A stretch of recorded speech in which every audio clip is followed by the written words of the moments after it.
phụ là chúng mày cho được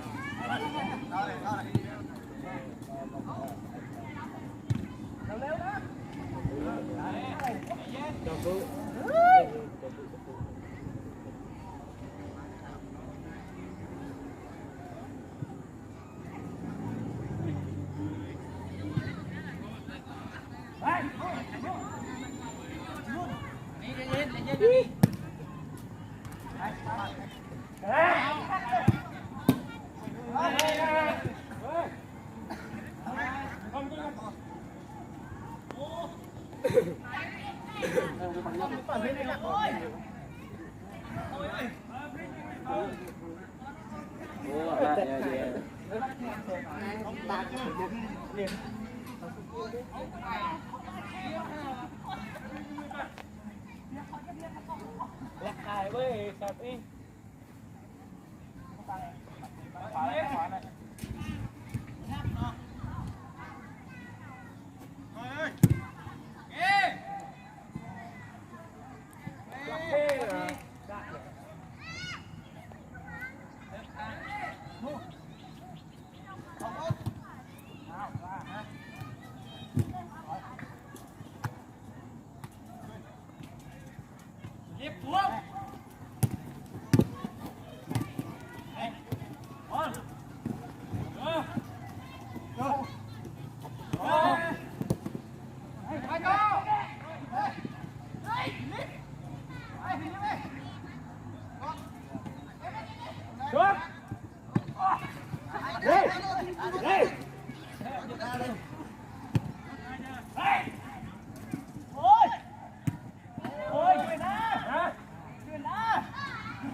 chặt bao nhiêu như tao bi mẹ hết này đang thấy ít coi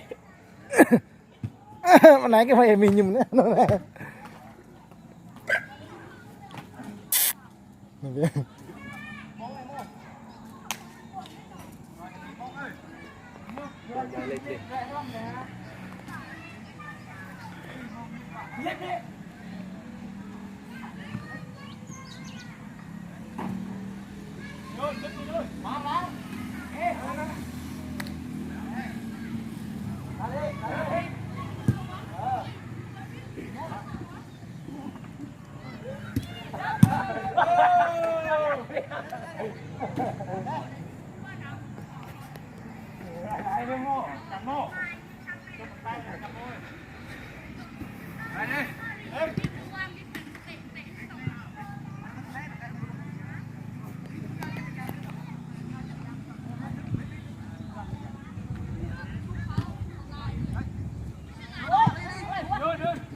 đánh đi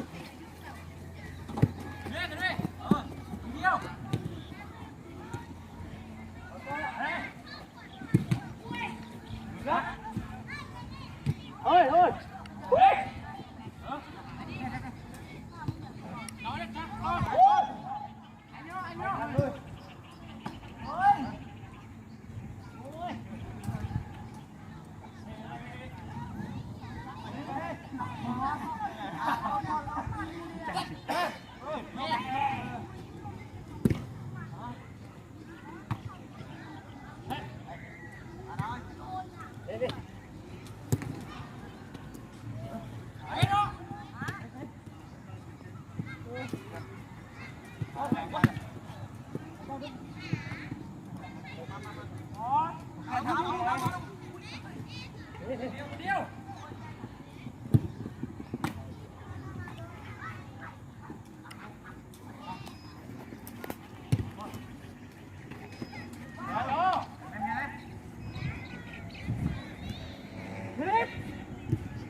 Good, come on.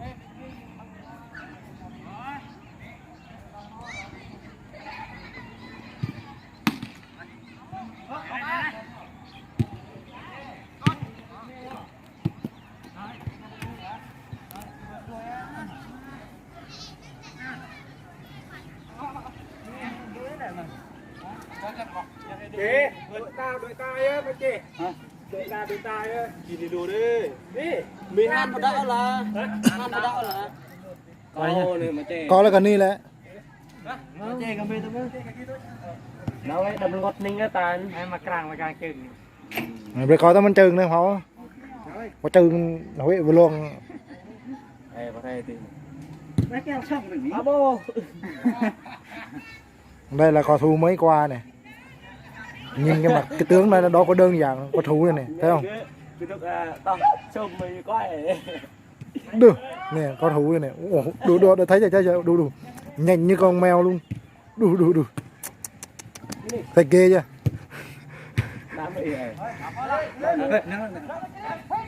này thấy chưa đó diễn đó biểu diễn như thế thì ai mà đá nổi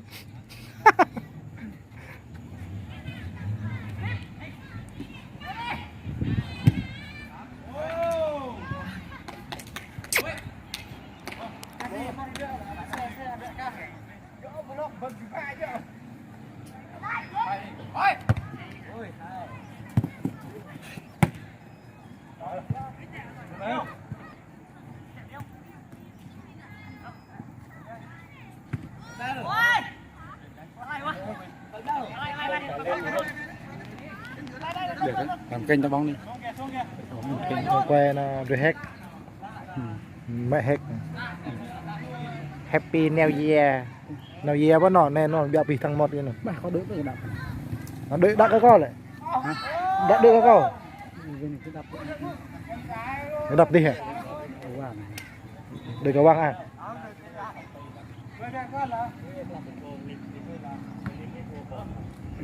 apa đây mấy có quay cái nhà 21 cái nhà 21 có quay phải hàng ngắn đấy trong cái tao lệ nó cũng như thể thao rồi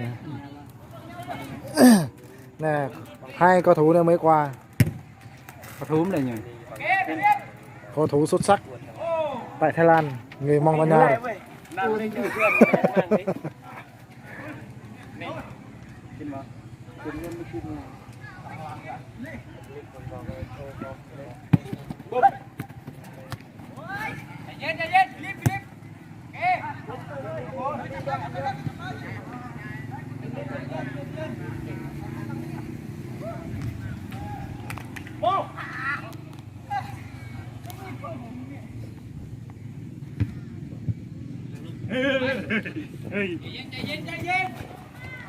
người chị Dinh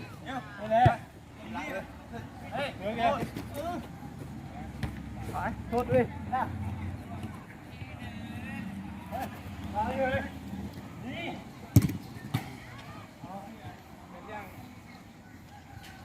quay bồi đi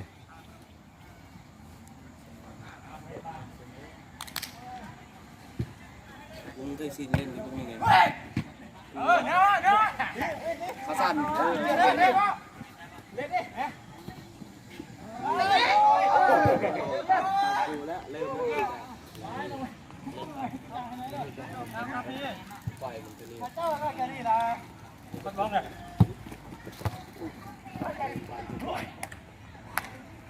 ai xem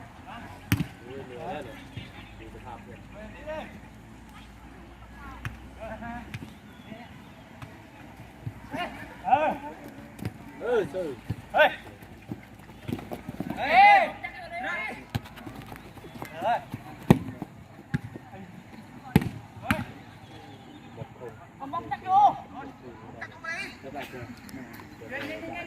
ta tìm gì này hay đấy là tìm gì hay là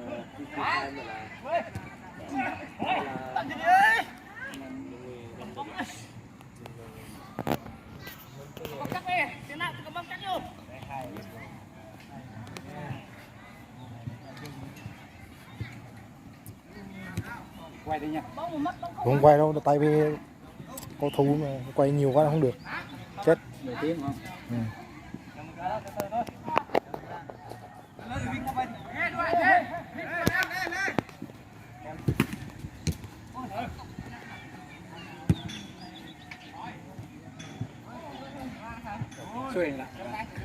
thôi chứ nè mau cả 10 phút liền 12 phút thôi nhỉ đã.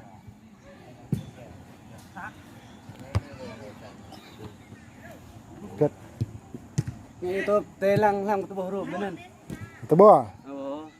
Bỏ là có ai xem đang bơn em bỏ mình. Tết bỏ tên là linh như là tết linh đâu. Mày Áo này mặc nhé. na như nó ca nhập nó nữa này ca nhập YouTube của nhập háo đó nhập về đăng ký ơ chừng lại không nhập cá nhập về giờ cái này cách nhìn nên tao lại là cái mail anh chừng là năng cả là chỉ hạt play đấy cái nó năng đấy là nhập về không là tạo cả là YouTube cái nhập về này nhập về đăng ký cái rồi ta lăng ít là cái đăng ký cái thao đăng ký thao lưỡi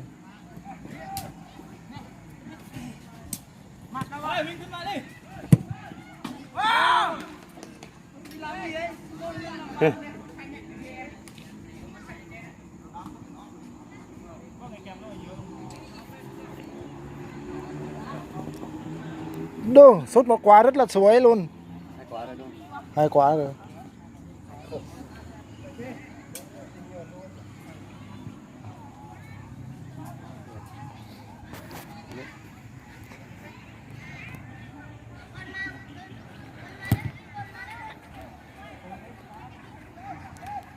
Anh Đức bảo vệ tao là ok luôn.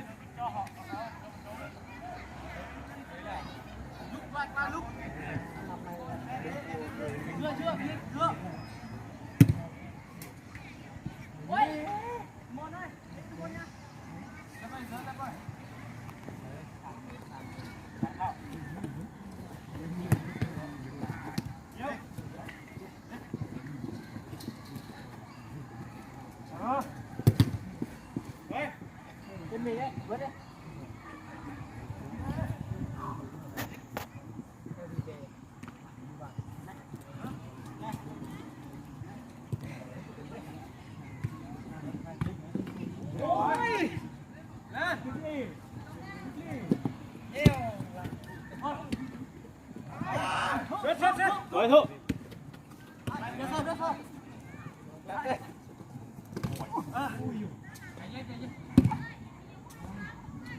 Xong. Bao đi nữa, tèo bao đi.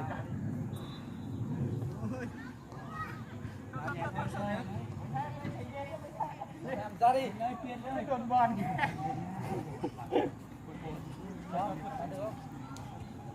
Chưa chết mà.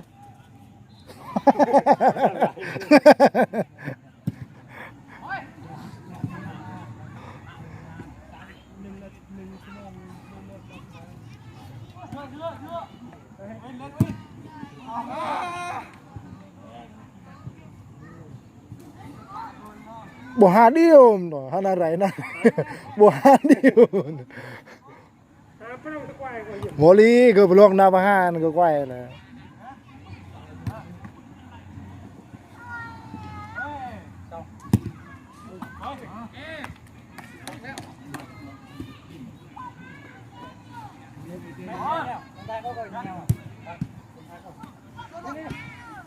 Đuổi quá.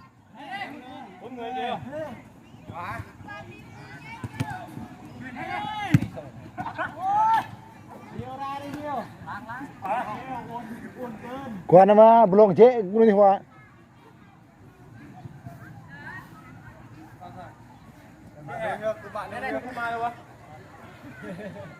Mani đi.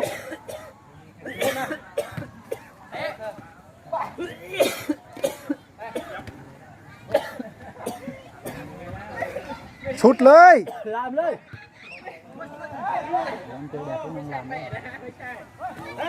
Của nhà mà ha cả sút rồi ha bum. Khao đi, khao này. Khao. Khao đang này quá. Đu. Khao đang này quá. Trời hết mình chứ.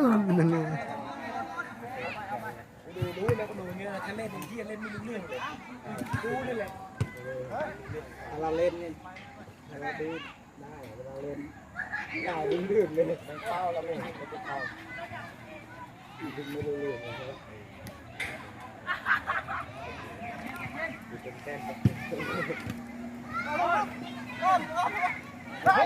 เดียวเลยสายมันบาง tại vì nó xuất trong Đi đến đức của vệ mình phải đức của vệ. Đức của vệ đó. Người ta ngã một chút.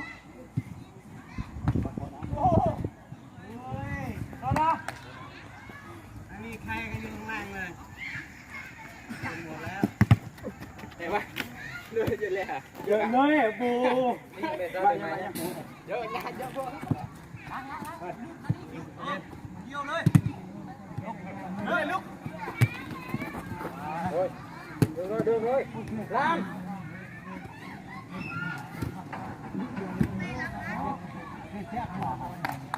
khó mà vô được á khó Chưa mệt.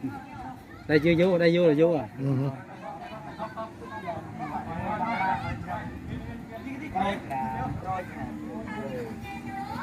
Cứ nhúng ai rồi dùng cục xì nhưng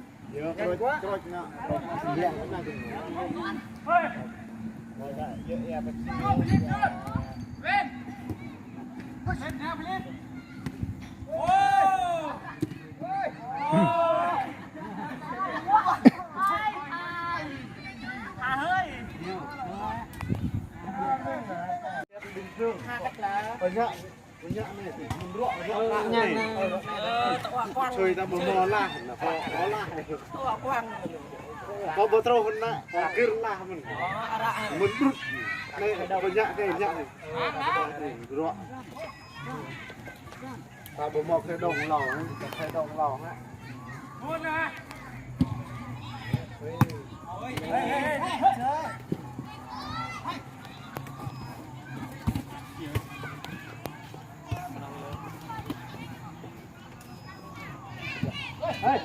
ôiอันตราย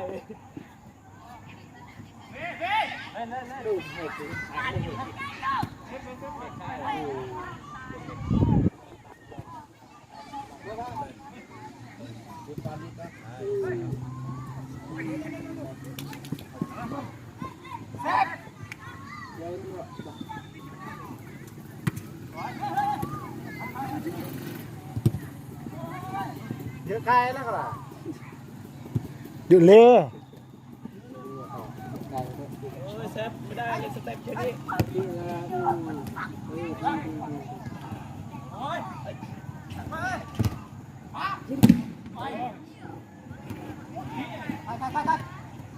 ชุดยังอ่ะพวกมึงยังอ่ะพวกมึงchơi mà chơi như vậy cho người ta biết chơi ca ha được á nó thích của quả của các anh nhé đứa à đúng rồi hả còn tết thêm luôn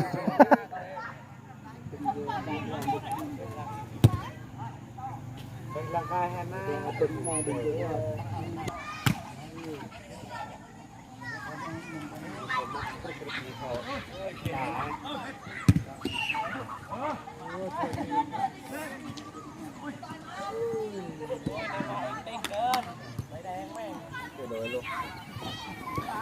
đạp đợi bên này lấy đấy nhớ lấy rồi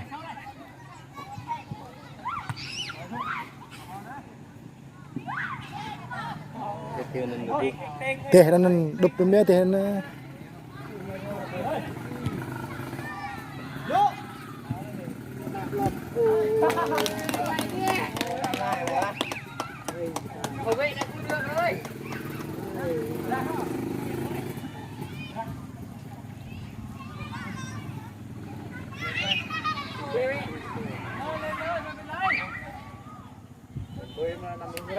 baru lihat kepala pinggir pak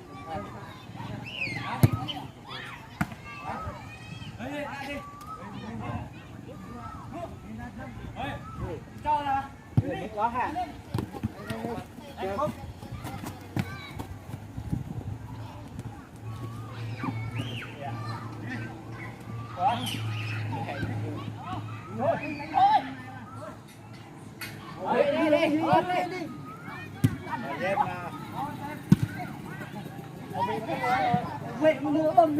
Đó, tôi với như thằng em nó mới gọi là đá bóng.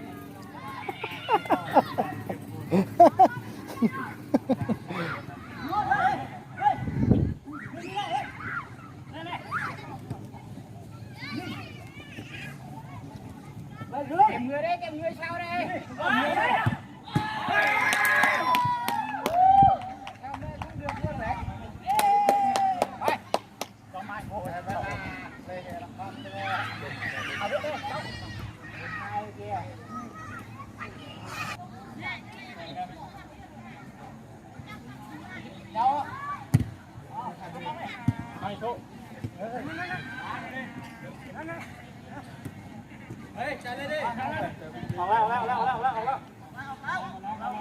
Dạy ta tin mình nè. Chút xíu thôi mà không tính nha. Tính chứ.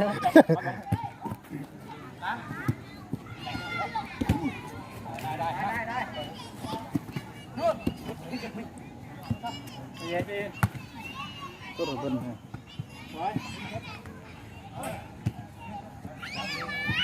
Mình cao quá.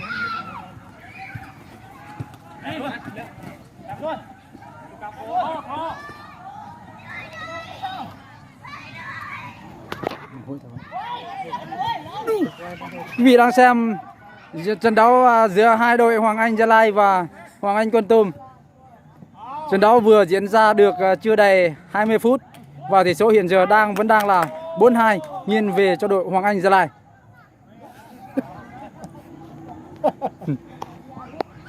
Số Ridano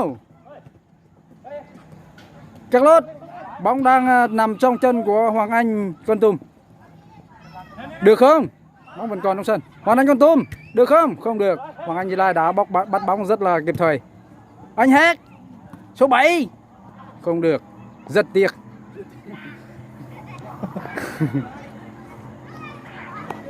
Trận đấu rất là hấp dẫn giữa hai đội. Tỷ số vẫn đang là 4-2.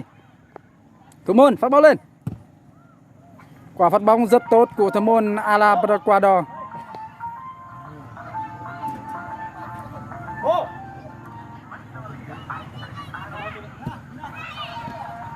Số 5 Aramathu, được không? Aramathu chuyền. Cristiano, bóng vẫn nằm trong chân. Không được. Anh cầm cái quần đó này là gấp bóng rất là nhanh. Được không? Không được. Rất tốt. Đây là một cầu thủ rất là dày dặn kinh nghiệm. Anh ta đã trút bóng. Không được, rất tiếc. Cứ thoải mái đi, có đâu gì đâu. Rất là hấp dẫn. Solo Marino, sút được không? Vào. Go. Tỷ số đang là 3-4 nghiêng về cho hai đội. Bây giờ đội Kon Tum đã dẫn lên với tỷ số là 3-4. Rơi con này.